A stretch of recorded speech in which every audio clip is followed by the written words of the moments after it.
El cuadro descansaba en los almacenes del Museo del Prado. Es un lienzo del pintor zaragozano Carlos Larraz y Micheto que refleja un momento clave de la historia de Aragón. Su traslado a la sede de Justicia de Aragón es muy interesante y muy importante porque es un cuadro que allí verdaderamente va a tener su cometido. El Prado cede cuadros a instituciones de toda España, pero pone estrictas condiciones de conservación. Y hacer un depósito de un cuadro de estas características no es nada fácil porque teníamos que estudiar que el cuadro podía entrar. Lo más complicado ha sido lidiar con sus grandes dimensiones. Incluso tuvieron que desmontar el marco. Hemos hecho un corte en diagonal para poder introducirlo en la sala y luego haremos pues, el montaje allí dentro del edificio en vertical ya con la pintura.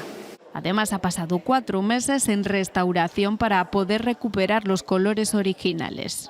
Los barnices oxidan con el tiempo, con lo cual tenía un aspecto muy amarillo. Y después de año y medio de gestiones, de un traslado minucioso desde Madrid, el cuadro luce ya en la sede del Justicia. Está cargado de detalles, simbología y dramatismo en esa despedida de Juan de Lanuza. Si quieren verlo pueden acercarse desde mañana al Palacio de Armijo.